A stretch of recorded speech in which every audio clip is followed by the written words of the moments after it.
Leeds Castle in Kent, and we're in the grounds of the castle, standing outside the Pavilion, on the Pavilion lawn as it's known.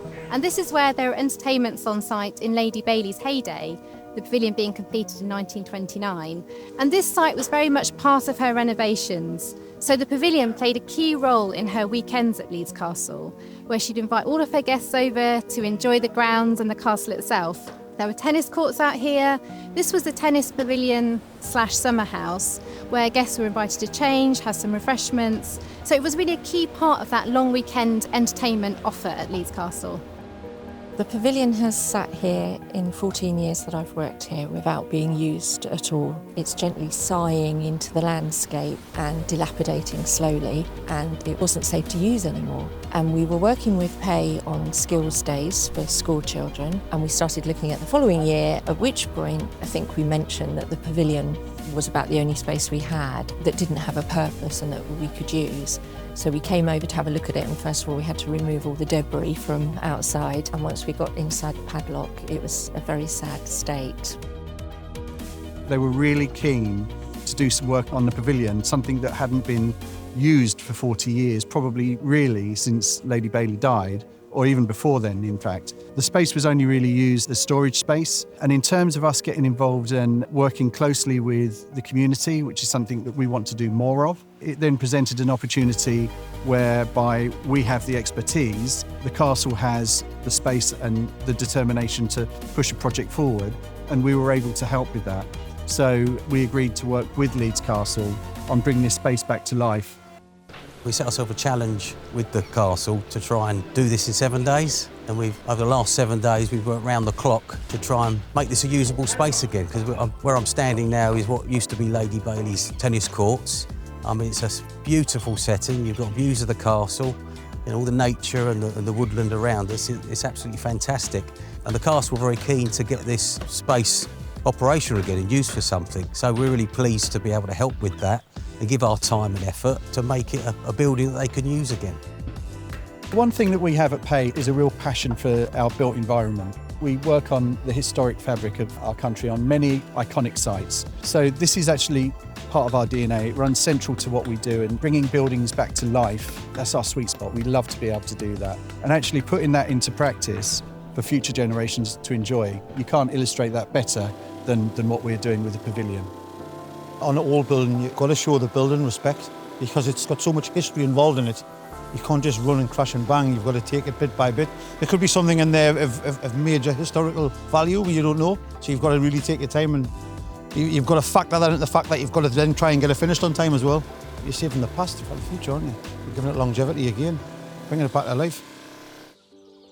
Among the staff and also visitors, I think there's been a lot of curiosity about what this site is, why it's there, why is it not opened up like other areas of the estate are. So we're really keen about this project and opening up access to all visitors. I think just increasing understanding about what the site was used for, how it links with the story in the castle and across the wider estate, but also creating that perhaps more quiet zone for visitors who want to spend a restful afternoon at Leeds Castle enjoying a book, some refreshments, hopefully in due course. I think it offers a wider range of opportunities for different audiences and their needs during their visits. We're working with people who have that need for that well-being, relaxation, a little bit of escapism, but also the opportunity to come together in community and groups. And the pavilion offers that perfect space. This is here for our community, and it's here for our staff and our volunteers' benefit. And eventually we hope that it will also be a pre-loved bookshop. The restoration of the pavilion has certainly been a challenge, but it's one that we've met with enthusiasm. We've had a really skilled workforce here who have been working early in the morning through till late in the evening. It's been a real challenge, but I think it's one that everybody's sort of bought into, and with a degree of passion and love, we're almost there. Come on in, guys. We are finished. I walked in here 6.5 days ago. They were completely derelict buildings. Now it's a good renovated space for loads of different kinds of people to use. We've got new lighting. This place didn't have any electrics. It's now got electric. All the windows, everything's original apart from the panelling. We'll put that on just to dress it up. A lot of the glass was smashed, but there was 2 windows in this area, 2 windows in that area which were completely unrepairable. but the glass was savable. So all the glass that's been smashed, we've took it from the broken ones and put it into the old ones, so nothing's changed. We've put new flooring down to try and match the original best we can, and it will eventually go the same colour as the floor with all the foot traffic. The doors are all original. They've just been sanded down and painted with what you call antique white. It's not white, it's antique white. As you can see, we've sanded all the floors, which had years and years and years of life on it. And it took about 26 hours to get it done to where it is. I think it's came up really good. And then this is the main entrance, which was just boarded over. And by the age of the boards and the nails and stuff, I think it's been boarded up maybe 20 years ago. That was the last bit of boarding up it had ever done. Put new doors in, antique ironmongery to match all the originals.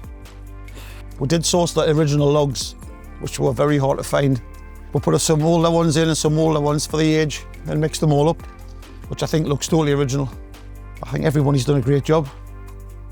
Logistically, it was a nightmare, but it is what it is. Everybody's pulled together and we got it done.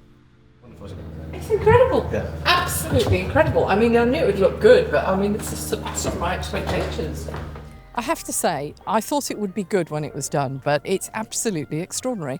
I mean, the guys have worked for 6.5 days, but as we know, they've put in such long days. There's probably 2 weeks of solid work gone into that. And the quality of the workmanship, it literally took my breath away when I walked in. And to be able to use that for events, for community groups, for a second-hand bookstore, may even be where Father Christmas is located at some point. It's going to make all the difference, it really is. So it's just an extraordinary achievement.